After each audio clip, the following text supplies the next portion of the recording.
रकबे के लिहाज से ये मुल्क रूस के बाद दुनिया का दूसरा सबसे बड़ा मुल्क है। इस मुल्क के रकबे का अंदाज़ा इस बात से लगाया जा सकता है कि इस एक मुल्क में 6 अलग-अलग टाइम ज़ोन्स आते हैं। लेकिन अगर आबादी की बात की जाए तो इस मुल्क की आबादी है सिर्फ 4 करोड़ और ये 4 करोड़ लोग चुनने जा रहे हैं अपनी नई हुकूमत, अपना नया वज़ीर आज़म। ये है कनाडा, मेपल के पत्तों की सरज़मीन और यहाँ के 4 करोड़ लोग 28 अप्रैल को वोट डालेंगे। मैं हूँ वैस मंगलवाला और ये है world wise Canada election special.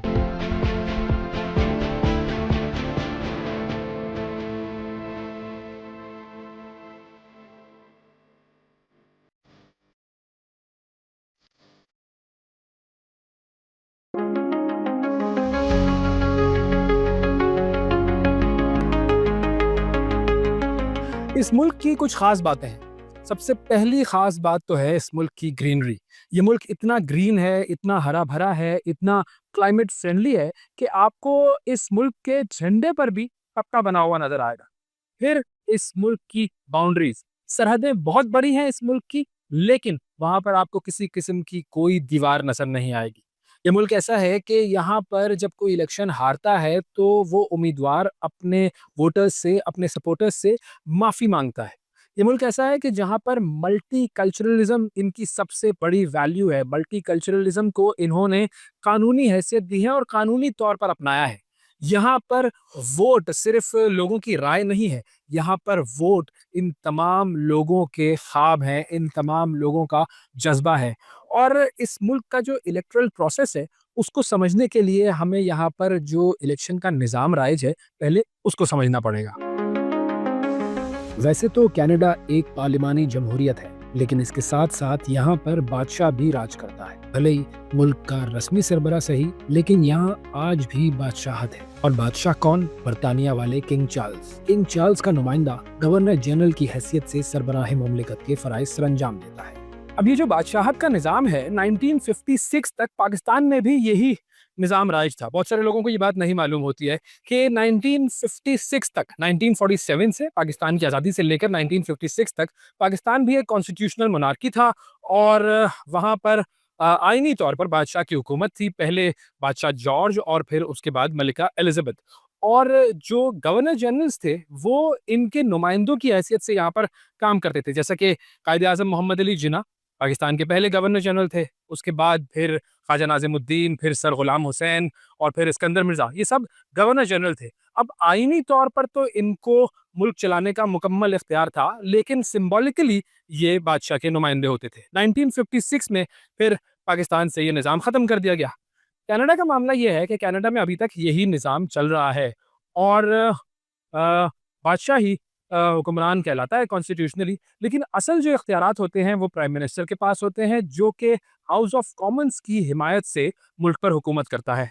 House of Commons में 343 सीटें हैं। हर सीट एक मखसूस इलाके की नुमाइंदगी करती है। इन इलाकों को पाकिस्तान में हल्का कहते हैं और कनाडा में इन्हें राइडिंग कहा जाता है। जब लोग वोट देते हैं तो वो अपने मुकामी एमपी यानी रुकने पार्लियामेंट के लिए वोट देते हैं। जो पार्टी सबसे ज्यादा सीटें जीतती है वो हुकूमत बनाती है। 343 के हिसाब से अगर किसी पार्टी को 172 या उससे ज्यादा सीटें मिलें तो ये अक्सरियती हुकूमत होगी। इसका मतलब ये है कि उन्हें कानून साजी करने में किसी और पार्टी की मदद दरकार नहीं होगी। अगर सीटें 172 से कम हों तो फिर यह अक़लियती हुकूमत होगी। ऐसे में किसी भी कानून की मंजूरी के लिए हुकूमत को बाकी जमातों पर इंतजार करना होगा। मुख्तसरन ये कि कनाडा का निज़ाम पाकिस्तानी पार्लिमानी निज़ाम से काफ़ी मिलता जुलता है। कनाडा में अमूमन इंतखाबात हर 4 साल के बाद होते हैं, लेकिन ज़रूरत पड़ने पर क़ब्ल अज़ वक्त इंतखाबात का भी इनेकाद कराया जा सकता है। अगर वज़ीर आज़म महसूस करे कि उसे नए मैंडेट की ज़रूरत है या कोई ख़ास सूरत हाल दरपेश है तो वो पार्लियामेंट को ख़त्म करके हंगामी इंतखाबात मुनक़्क़िद कर सकता है। गुज़िश्ता 2 सालों को अगर देखा जाए तो उन 2 सालों में जस्टिन ट्रूडो की मकबूलियत में वाज़ेह कमी हुई और बिलाखिर 2025 के मार्च में जस्टिन ट्रूडो पार्टी की साख बचाने के लिए पार्टी लीडरशिप और वज़ीर आज़म के ओहदे से दस्तबरदार हो। ग्राउंड से शुरू करें तो ये इलेक्शंस जो है मार्क कार्नी ने कॉल किए, उससे पहले जस्टिन ट्रूडो थे। ट्रूडो के साथ इशू क्या हुआ था जिसकी वजह से उनको रिजाइन करना पड़ा और मार्क कार्नी को आना पड़ा? आप यहाँ पे देख रहे हैं कि कितना खूबसूरत तो बहुत है, मगर महंगाई कितनी है यहाँ वैसे पे। बिल्कुल। लोगों के लिए अफोर्डेबिलिटी एक ख्वाब बन के रह गया है। और ट्रूडो के ऊपर ये इल्ज़ामात, वो आए तो बहुत फैन फेयर से था, मगर वो 10 साल रहा वो। बहुत फैन फेयर से आया था, यंग आदमी, गुड लुकिंग आदमी, अच्छे आइडियाज़, मगर वो कहते हैं कि the road to hell is paved with good intentions. कि आपकी नीयत चाहे जितनी भी अच्छी क्यों ना हो, मगर जब आप रियलिटी में आते हैं, तो फिर आप इमिग्रेशन को किस तरीके से कंट्रोल करते हैं। एक यानी फॉर एग्ज़ाम्पल 2 सालों में पैंडेमिक के बाद, और पैंडेमिक बहुत बड़ा एक सिग्निफाइंग मोमेंट था यहाँ पे। कोई 2 मिलियन इंडियंस को इमिग्रेट यानी लेके आए यहाँ पे, स्टूडेंट वीज़ाज़ के ऊपर। जो भी आप जिस तरीके से भी घुसा सकें, उनको नौकरियों में घुसाया स्टूडेंट्स को। अम, और फिर उसके बाद कहा कि जी सॉरी, हम आपको अकोमोडेट नहीं कर सकते, हम आपको परमानेंट रेजिडेंसी की नहीं लेके जा सकते। तो रिवर्सल्स ऐसी हुई, इकोनॉमिक सिचुएशन लोगों की बहुत खराब हुई। जो कोविड के दौरान मेजर्स लिए गए थे, फॉर एग्जांपल पाबंदियां लगाई गई थी, जो उसके खिलाफ बहुत बड़ी एक रिएक्शन आई। तो ये सब चीजें थी जो ट्रूडो को इवेंचुअली एक नामुनासिब कैंडिडेट के तौर पे उसको मुस्तरद कर दिया गया। उसकी अपनी पार्टी के अंदर एक रिबेलियन हुआ, और फिर हमारे सामने जो है सो है मार्क कार्नी। फिर इंतखाबात हुए पार्टी के अंदर ही, वो सामने आए, डिफरेंट कैरेक्टर्स। जस्टिन ट्रूडो के बाद लिबरल पार्टी के ही मार्क कार्नी वजीर आजम बने और उन्होंने नए इंतखाबात का ऐलान कर दिया। चूंकि कनाडा इस वक्त इक्तसादी मसाइल, महंगाई और बैनुल अक़वामी ताल्लुकात में चैलेंजेस का सामना कर रहा है, वजीर आजम कार्नी एक नए मैंडेट के जरिए इन मसाइल का हल चाहते। कनाडा में वोट डालने के लिए उम्र कम से कम 18 साल होनी चाहिए। वोटर का कनाडा का शहरी होने के साथ साथ किसी भी सूबे या इलाके में रिहाइश पजीर होना जरूरी है। इसके बाद वोटर की रजिस्ट्रेशन का अमल आता है। वोटर ऑनलाइन वेबसाइट पर खुद को रजिस्टर करा सकता है, मेल के जरिए भी फॉर्म भर सकता है। इसके अलावा वोटिंग के दिन भी रजिस्ट्रेशन कराई जा सकती है, बस शनाख्त साबित करने के लिए किसी सरकारी दस्तावेज का होना लाजिम है। इलेक्शन से पहले कनाडा में हर रजिस्टर्ड वोटर को उसके मेल बॉक्स में ये 2 डॉक्यूमेंट्स भिजवा दिए जाते हैं। अब ये 2 डॉक्यूमेंट्स क्या हैं? पहला तो उसके अंदर है ये वोट रजिस्ट्रेशन कार्ड। इस वोटर रजिस्ट्रेशन कार्ड के ऊपर जो भी वोटर है उसका नाम लिखा हुआ होता है, उसका एड्रेस लिखा हुआ होता है और ये भी बताया होता है कि आपका जो पोलिंग स्टेशन है वो कौन-सा है, और इस पोलिंग स्टेशन पर अगर आप किसी डिसेबिलिटी का शिकार हैं, यानी अगर आप व्हीलचेयर वगैरह इस्तेमाल करते हैं, तो क्या-क्या फैसिलिटीज़ मौजूद हैं। तो एक तो ये बड़ा इंपॉर्टेंट डॉक्यूमेंट है और ये डॉक्यूमेंट लेकर जाना पड़ता है वोट डालने के लिए। दूसरा है ये फेडरल इलेक्शंस की गाइड। अब ये जो गाइड है ये 2 ज़बानों में होती है, एक फ्रेंच और एक अंग्रेज़ी, क्योंकि ज़ाहिर है कनाडा में ये दोनों ज़बानें राइज हैं। इस गाइड के अंदर भी वोटर के लिए मुकम्मल मालूमात होती है कि किस तरीके से वोटिंग का प्रोसेस होगा, किस तरीके से जो वोटर कार्ड है वो इस्तेमाल किया जाएगा, कौन-कौन सी आईडीज़ जो हैं वो लेके जानी होगी, और एडवांस वोटिंग कब और कहाँ हो रही है वगैरह, वगैरह। तो ये 2 डॉक्यूमेंट्स जो हैं, ये दोनों डॉक्यूमेंट्स हर रजिस्टर्ड वोटर को हुकूमत की तरफ से भिजवा दिए जाते हैं ताकि वोटिंग का प्रोसेस जो है वो उसके लिए आसान हो जाए।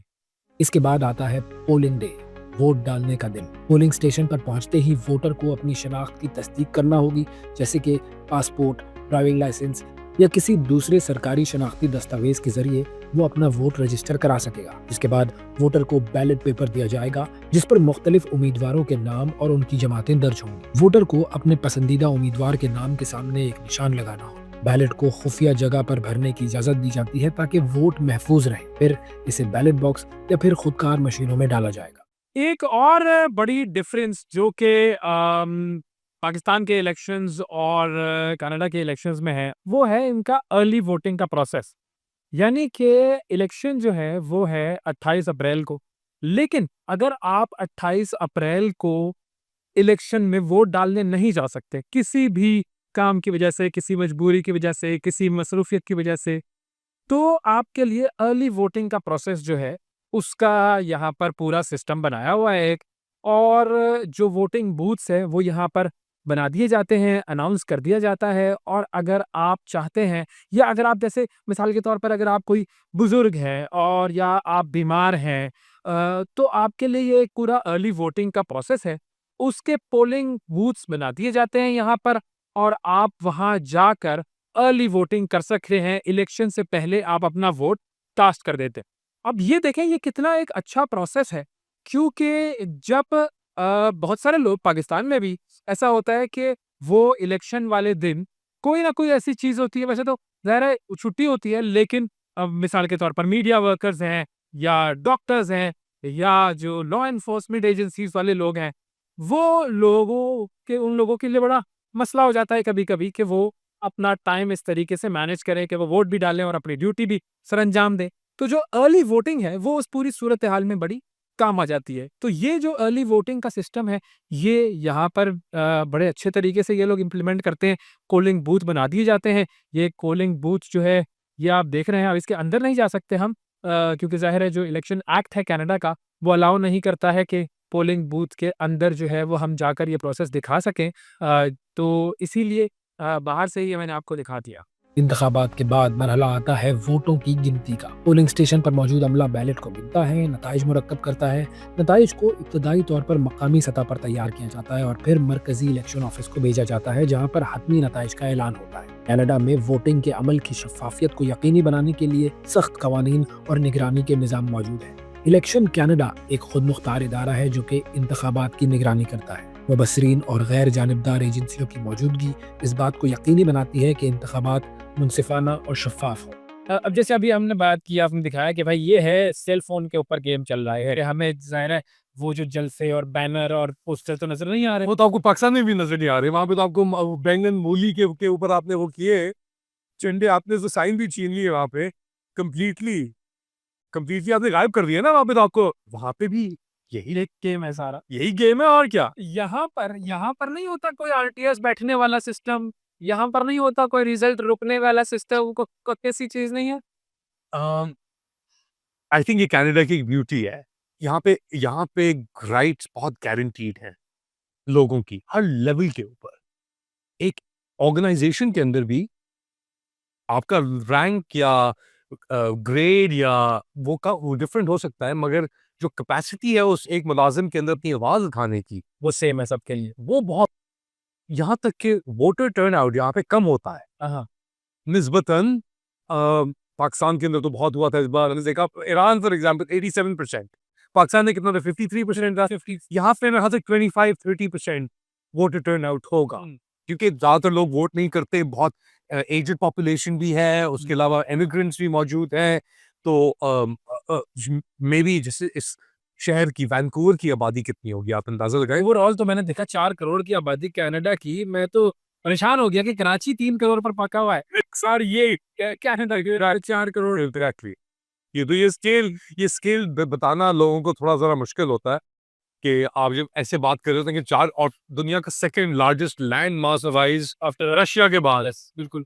ये मुल्क है। कराची वालों को समझ में आ जाएगा कि अगर आपका जो शहर है उससे कंपेयर किया जाए तो आप 3 करोड़ पर हैं, ये पूरा मुल्क जो है ये 4 करोड़ पर है। 2025 के इलेक्शंस में 4 अहम जमातें हिस्सा ले रही हैं। Liberal party, conservatives, new democratic party और ब्लॉक क्यूबिकॉइस। लिबरल पार्टी सन 2015 से इक़्तिदार में है, जब पहली मर्तबा जस्टिन ट्रूडो वजीर आज़म बने थे। और अब जब 2025 के इंतखाबात का ऐलान करके असेंबली को डिसॉल्व किया गया, तो उस वक्त लिबरल पार्टी के पास असेंबली में 153 सीटें थी। कंजर्वेटिव पार्टी ऑपोजिशन में है, उसके पास 120 सीटें थी। ब्लॉक क्यूबिकॉइस, ये पार्टी सिर्फ और सिर्फ क्यूबेक सूबे में अपने उम्मीदवार खड़े करती है। इस पार्टी के पास 33 सीटें थी। उसके बाद आती है नेशनल डेमोक्रेटिक पार्टी, जिसकी सीटों की तादाद थी 24। ग्रीन पार्टी के पास सिर्फ और सिर्फ 2 सीटें थी। वैसे तो ये तमाम जमातें और इनके अलावा और भी जमातें इलेक्शन में हिस्सा लेती हैं, लेकिन असल मुकाबला है लिबरल पार्टी और कंजर्वेटिव पार्टी के दरमियान, यानी मार्क कार्नी और पियर पोलिवर हैं एक दूसरे के आमने सामने। इस वक्त मैं मौजूद हूँ सरी के इलाके में, और यहाँ पर मार्क कार्नी जो कि कनाडा के वजीर आज़म है, उनकी एक बड़ी ज़बरदस्त किस्म की रैली है, एक इवेंट है। काफ़ी सारे लोग यहाँ पर आए हुए हैं और लाइंस लगी हुई है लोगों की, वॉलंटियर्स की काफ़ी सारे खड़े हुए हैं।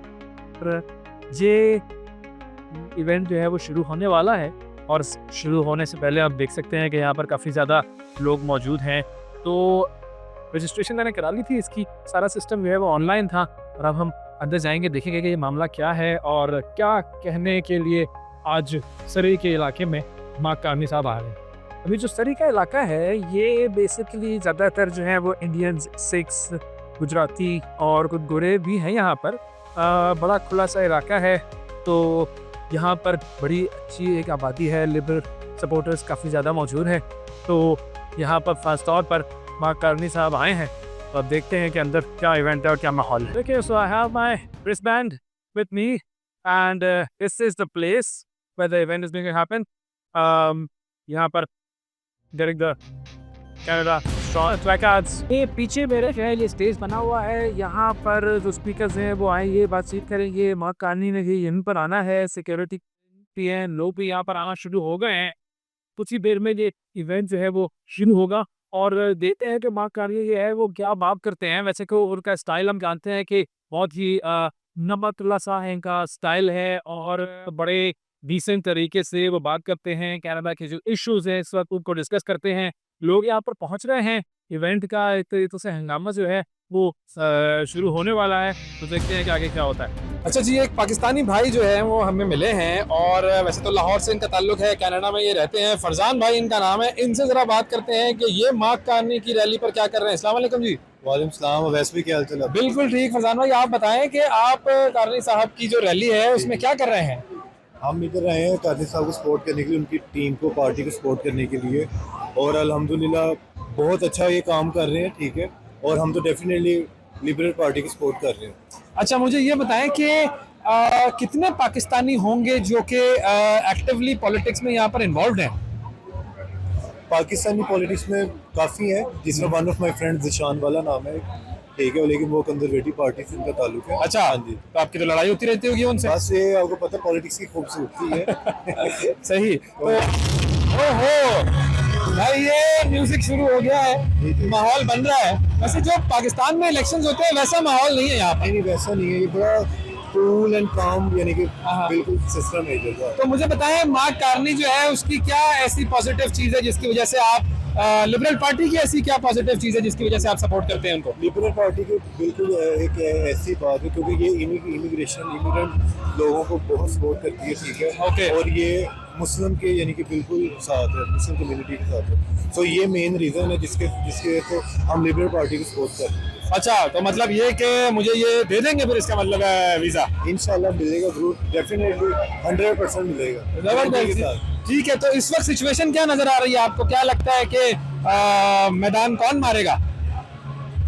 इंशाल्लाह लिबरल पार्टी जीतेगी, लेकिन जो अभी 60-40 है, अभी 60 लिबरल और कंजर्वेटिव 40, लेकिन अभी कुछ कहा नहीं जा सकता। और मैं सब देखने वालों को ये बोलूँगा अभी कि आप निकलें, वोट दें और सपोर्ट करें अपनी पार्टी को। बाकी बेस्ट ऑफ लक जी। लोग बहुत सारे यहाँ पर जमा हो रहे हैं और मुझे नज़र आ रहा है कि जो पॉपुलैरिटी है मार्क कार्नी की।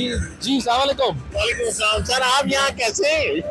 मैं भी बस यहाँ पर आ गया पाकिस्तान से यहाँ कनाडा में कवर करने इलेक्शन। लो जी, जबरदस्त। आपने मुझे देखा हुआ है पाकिस्तान में। डेफिनेटली। सर कैसे हैं आप? ठीक ठाक है जी, शुक्रिया। क्या नाम है आपका? मेरा नाम तारिक याकूब। अच्छा, तारिक साहब कहाँ से ताल्लुक है आपका? मैं पाकिस्तान से बेसिकली फैसलाबाद से हूँ। अच्छा, फिर तो जुगत लगाएंगे फिर आपके, इसका मतलब है। ऐसा ही है जी, बिल्कुल निकल जाती है। लगा दे फिर, लगा दे।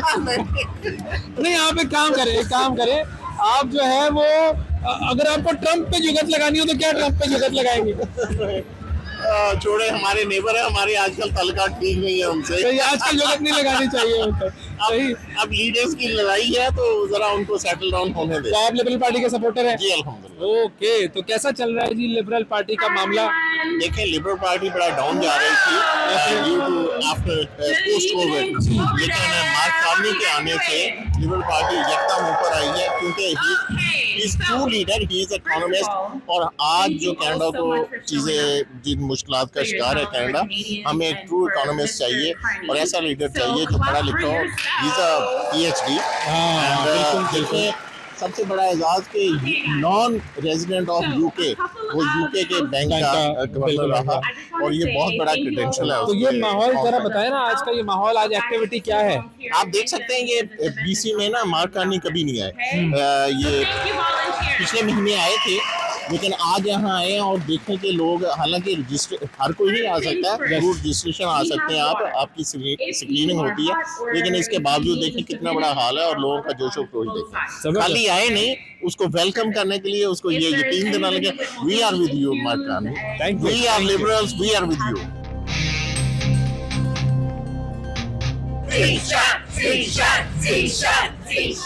ओके जी, तो ज़ीशान खान हमारे साथ मौजूद हैं और लिबरल पार्टी के ये कैंडिडेट हैं, ये सारे इनके सपोर्टर्स हैं, इनको सपोर्ट कर रहे हैं। ज़ीशान, अस्सलाम वालेकुम। वालेकुम अस्सलाम, thank you so much for having me. Zeeshan, ये बताएं कि ये तो आपने माहौल बना दिया है, बिल्कुल वो जो पाकिस्तान वाले इलेक्शन होते हैं, शोर शराबा चल रहा होता है, वैसा माहौल बना दिया आपने। हमने कहा जब लड़ना है तो सही लड़ना है। जबरदस्त। तो मुझे बताएं कि लिबरल पार्टी के साथ आप कब से हैं? I joined Liberal Party in 2015. I supported local candidates in Chilliwack में ज्वाइन किया। तो शुरू से लिबरल पार्टी के साथ ही हैं और इस दफ़ा अपॉर्चुनिटी मिली, I thought okay let's do that. So I am running as the liberal party candidate for Chilliwack and hope. अच्छा, चिलीवैक जो है वो राइडिंग किस तरह की है, खतरनाक है? Yeah, it's a very strong conservative hold. Uh-huh. It used to call Bible Belt, उसको कहते हैं पूरे एरिया को।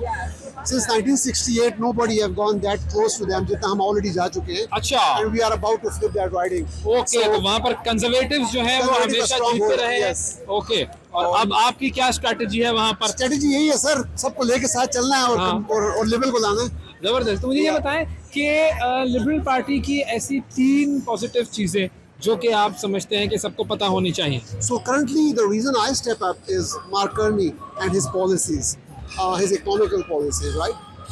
Number 2, I personally think that Liberal Party is always more inclined towards new immigrants. As myself, I'm a first generation immigrant. Getting the ticket from the party to run in the constituency जहाँ पर 95% Caucasian है, तो ये तो win-win वैसे ही है हमारी। और नंबर 3, आई विल से कि इनकी जो करंट मार्क करने के विजन में जो बॉर्डर सिक्योरिटीज़ की है, I guess he has a better plan to stand against Trump. और कमिंग गवर्नमेंट में आप लोग देखेंगे इंशाल्लाह we will have a really strong hold होगा। ओके, और Mark Carney is a guy जो बड़ा ही स्ट्रेट फॉरवर्ड है। द फर्स्ट डे ही थॉट यार आपने पहले कनाडा की रिस्पेक्ट करनी है, उसने ट्रम्प को कहा, उसके बाद मैं आपसे बात करूँगा। So that's the leader I wanted जो कनाडा को लीड करें, and that's the reason I step up.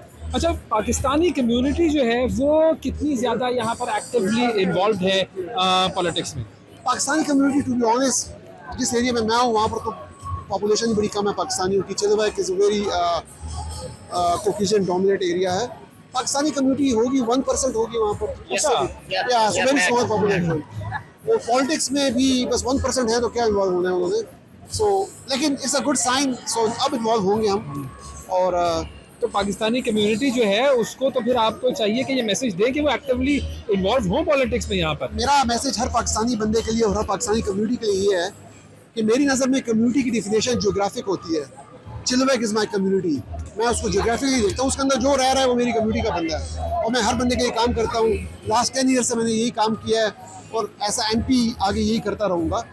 और मेरा ये ख्याल है कि being a first generation immigrants, हमेशा मेरी पॉलिसी ये रही है कि let's bring your walls down. आप लोगों को घर पर इनवाइट करें, उनको मिलवाएं अपने आप, अपने बच्चों से, अपनी फैमिली से, ताकि उनको पता चले कि हम भी आपकी तरह के ही हैं, and we have a same goals, we have a same vision, and we love Canada just like the way ये लोग यहाँ लाइक करते हैं। थैंक यू, बहुत शुक्रिया Zeeshan. Thank you sir, thanks for having us. ये जो 2025 का इलेक्शन है, इसकी जो बुनियादी खासियत है वो ये है कि ये लिबरल पार्टी की जो पॉपुलैरिटी है उसकी कमी की वजह से ही कॉल किया गया था। अब जैसा कि हम जानते हैं कि लिबरल पार्टी जो है वो 2015 में इक़्तिदार में आई थी। जस्टिन ट्रूडो जो हैं वो वज़ीर आज़म बने थे, बड़े पॉपुलर, बड़े हैंडसम और काफ़ी ज़्यादा लोग उनको सपोर्ट कर रहे थे और उन्होंने काम भी ऐसे किए कि लोगों की जो है वो सपोर्ट उनके साथ हुई। लेकिन फिर उसके बाद उनकी सपोर्ट जो है वो कुछ वजूहात और उनकी कुछ पॉलिसीज़ ऐसी थी जिनकी वजह से जो है वो कम होती चली गई। और फिर 2019 का जब इलेक्शन था, तो उस 2019 के इलेक्शन में लिबरल पार्टी को NDP की सपोर्ट के साथ हुकूमत बनानी पड़ी। तो ये हुआ 2019 का मामला। उसके बाद कोविड आ गया और फिर कुछ और ऐसे काम किए जस्टिन ट्रूडो ने जिसकी वजह से उनकी पॉपुलैरिटी जो है वो और नीचे जाना शुरू हुई और 2021 में उन्होंने फिर इलेक्शंस कॉल किए। लिबरल पार्टी इक़्तिदार में तो रही, लेकिन पॉपुलैरिटी जो है वो कम होती चली गई। उसके बाद फिर ये हुआ कि लिबरल पार्टी के जो वज़ीर आज़म यानी कि जस्टिन ट्रूडो हैं, उनको मुख्तलिफ वजूहात की बिना पर रिज़ाइन करना पड़ गया। बहुत उनको बैकलैश मिल रहा था अपनी पॉलिसीज़ की वजह से और फिर मार्क कार्नी जो है, वो वज़ीर आज़म बन गए। अब मार्क कार्नी जब वज़ीर आज़म बने तो उन्होंने ये सोचा कि मुझे अब एक नया मैंडेट चाहिए। मुझे लोगों की सपोर्ट लेनी है और अगर मुझे अपनी पॉलिसीज़ जो है उनको सही तरीके से, अच्छे तरीके से इम्प्लीमेंट करना है, तो फिर मुझे ये करना चाहिए कि मैं लोगों से एक मर्तबा फिर जिसे वो कहते हैं कि एतमाद का वोट लूँ और असेंबली से एतमाद का वोट ना लूँ, लोगों से एतमाद का वोट लूँ और इसीलिए फिर उन्होंने इलेक्शंस कॉल कर दिए और अब ये इलेक्शंस हो रहे हैं 28 अप्रैल। Now in this gathering I found someone who is wearing this keffiyeh and I would want to ask why is she wearing this and what is in her mind? Hi, how are you? I'm good, thanks. Your name is Kim. Kim. So Kim, tell me about this keffiyeh and why are you wearing this? I'm wearing this keffiyeh. We're here to listen to Mark Carney's platform, which is talking about independence and dignity for Canada. And I think everybody has the right to have independence and dignity. And that's what this keffiyeh stands for me. What message do you want to give to the people of the world about this Palestinian issue? I want people to start looking at Palestine as an issue. It hasn't been actually looked at deeply enough to recognize that it's been a genocide and there is a lot of injustice happening right now. And why are people afraid to use this word, genocide, the G word? I see that so many people are not using this word in their conversations. I'm not sure why they would not. It is obviously a genocide by any definition. I think it is a political reason and it has been politicized. I think there are powerful people that don't want it recognized as a genocide. So, do you think that the liberals should do something about this issue? I think liberals should recognize Palestine needs assistance and that Palestine should be stood up for. Palestine should be spoken for, like many other countries in the world. Palestine should be recognized as its own state with its own people. Why are you supporting liberals? Because I believe that liberals the right way to go for the betterment for our country. What's the one thing about Ghani that you like the most? I like the way he's standing up for Donald Trump. I really like that so much. And, you know, he's the right person for Canada due to the situation that is going on in the US right now. I think he's the right candidate. And I hope everybody votes for him. Why are you supporting liberal? Because of Mark Carney. Because I want to build this country. I want to build it across. We've talked about interprovincial trade barriers. He's knocking them down. He's talking about, building infrastructure across this country. That's what he's going to do. And Mark Carney's got a strategic mind. He knows finance cold. I mean, I think this man is a winner. Now, I think he's what this country needs right now. And I've never voted Liberal before in my life. Ever. I've never worked for the Liberals. I've never given any money to the Liberals. But this time is different. It's for Canada. What about you, Matt? I'm voting for the Liberals because of Mark Carney and because Donald Trump is talking again today about the 51st state. And there's no way. And I just think that Bolivar is just, too much like Donald Trump. It's anti-wokeness, taking research funding from universities. It just goes on and on and on. There's just irreconcilable differences. Vote for Liberal is vote for a strong Canada. Liberal ji the नाम तो liberal है so liberal का मतलब opportunity for need opportunity for everyone so ये लोकानी party हैगी है और मार्क करनी है कीपर में स्कोर कर रहे हैं बस इस ਵੇਲੇ ਜਿਹੜਾ ਵਰਲਡ ਹੈਗਾ ਕੋਈ ਕੰਨਾਂ ਨਾਲ ਤੋਪਾਂ ਨਾਲ ਤਾਂ ਲੜਾਈ ਲੜ ਨਹੀਂ ਰਿਹਾ ਇਕਨੋਮਿਕ ਵਾਰ ਹੈਗੀ ਆ ਉਹਦੇ ਵਿੱਚ ਸਾਨੂੰ ਉਹਦਾ ਸਪੈਸ਼ਲਿਸਟ ਚਾਹੀਦਾ PhD ਇਕਨੋਮਿਕਸ ਦੇ ਵਿੱਚ ਹੈਗਾ ਮਾਰਕ ਕਰਨੀ 2 ਬੈਂਕਾਂ ਹੈਂਡਲ ਕੀਤੀਆਂ ਨੇ UK ਦਾ ਔਰ ਉਹ ਵੀ ਕੈਨੇਡਾ ਦੋਨੋਂ G7 ਦੇ ਮੁਲਕ ਨੇ ਉਹਨਾਂ ਨੇ ਇਹਨੇ ਸੈਸ਼ਨ ਤੋਂ ਬਾਹਰ ਕੱਢਿਆ ਵਾ ਤੇ ਕੈਨੇਡਾ ਨੂੰ ਤੋਂ ਵਧੀਆ ਪ੍ਰਧਾਨ ਮੰਤਰੀ ਮਿਲ ਨਹੀਂ ਸਕਦਾ ਔਰ ਜਿਹੜਾ ਬੰਦਾ ਸਾਡਾ ਗਵਾਂਢ 'ਚ ਬੈਠਾ ਟਰੰਪ ਉਹਨੂੰ ਡੀ ਕਰ ਲਈ ਜਦੋਂ ਉਹ ਆਇਆ ਵਾ ਦੇਖੋ ਉਹਨੇ ਆਪਣਾ ਸਾਰਾ ਰੁੱਖ ਨਰਮ ਕਰ ਲਿਆ ਵਾ And sporting level for Canada, because that says everything, because Mark Carney is the only candidate that can actually protect Canada from the United States, and he is the economist that can do everything for Canada. He makes me feel safe, and I just think he's fantastic, and with him we are going to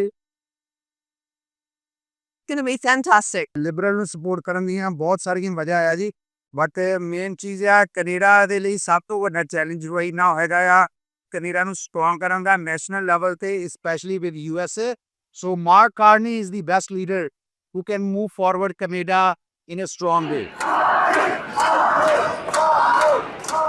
अच्छा जी, माहौल जो है वो यहाँ पर बनना शुरू हो गया है। जिस तरह हमारे यहाँ पर होता है देशों में कि कोई म्यूजिकल प्रोग्राम भी होता है, कोई गाने के चल रहे होते हैं, कि यहाँ पर भी मौसीकी का इंतजाम किया हुआ है और एक आर्टिस्ट यहाँ पर मौजूद है अभी या एक तो मेरों का देखो क्रेज तो मतलब ये है कि काफ़ी पॉपुलर आर्टिस्ट है यहाँ पे, और इनका कुछ म्यूजिकल प्रोग्राम है, फिर उसके बाद आगे की कुछ series होगी। अच्छा, अब ये भाई की गाने की महफिल है, ये चल रही है, लेकिन ज़ाहिर है यहाँ पर तो इस तरह के गाने नहीं है जैसे हमारे यहाँ पर पाकिस्तान में जैसों में चल रहे होते हैं, दिलाती माहौल रहता है और एक गोश खरोश सस्ता रक्स, ये वाली चीज़ें यहाँ पर नहीं मिलती। यहाँ पर ये टीमें गाने जो कि यहाँ पर लोग पसंद करते हैं वो गा रहे हैं ये भाई, और इसमें ज़ाहिर है हम का पैगाम है, मोहब्बत का पैगाम है, और ये देखें लोगों को पसंद भी है भाई ये वाले गाने। हमें तो लग रहा होता है कि क्या हो, लेकिन लोग बड़ा एंजॉय कर रहे हैं, मेरे को बड़ा अच्छा लग रहा है।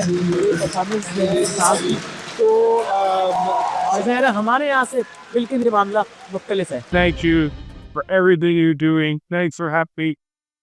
It is great to be in Canada's fastest growing, most diverse community.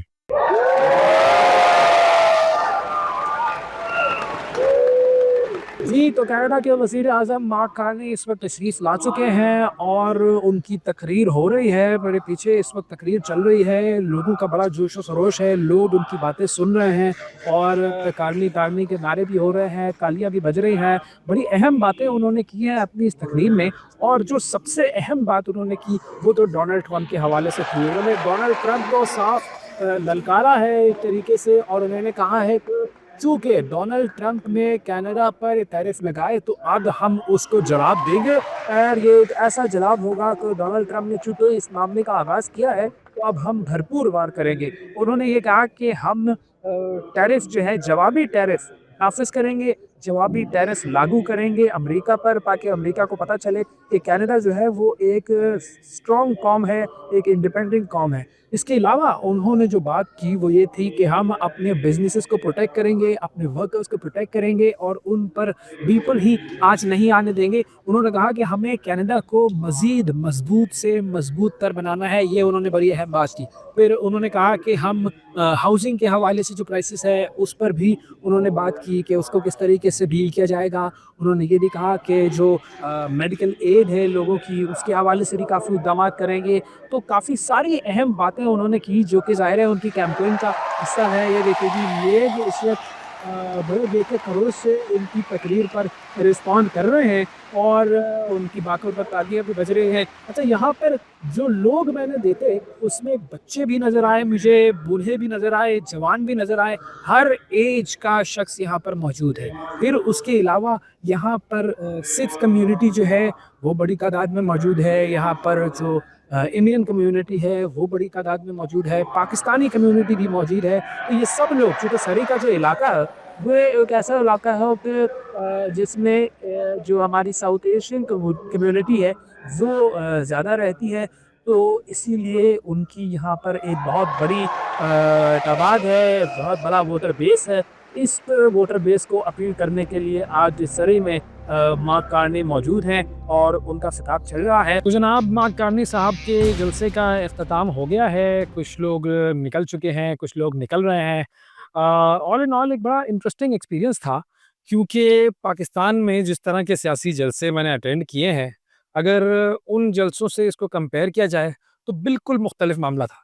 मतलब एक तो वज़ीर आज़म इस वक्त का मार्क कार्नी साहब लिबरल पार्टी के वज़ीर आज़म, उनका जलसा एक इंडोर हॉल में ये जलसा था। फिर अगर लोगों की तादाद की बात की जाए तो तकरीबन कोई 4 से 5,000 के करीब लोग यहाँ पर आए होंगे और उनकी तकरीर लोगों ने सुनी, बड़ी पज़ीराई की लोगों ने उनकी। मार्क कार्नी साहब भी लोगों में घुल-मिल गए, लोगों से हाथ मिलाए, लोगों से बातचीत की, उनकी बेगम साहिबा ने तकरीर की। तो एक बड़ा इंटरेस्टिंग एक्सपीरियंस था और अब इसका जो असर है, वो नज़र आएगा हमें 28 अप्रैल को, जब लोग निकलेंगे, वोट डालेंगे और बताएँगे कि उन्होंने किस पार्टी को चुना है कि वो इंतखाबात के बाद कनाडा पर हुकूमत करें। और जो पोल्स हैं, वो तो लिबरल पार्टी की जो स्ट्रेंथ है, वो बता रहे हैं, लेकिन ज़ाहिर है, हमें असल में तो इलेक्शन डे का इंतज़ार करना होगा, ताकि पता चले कि अवाम का झुकाव किस तरफ है।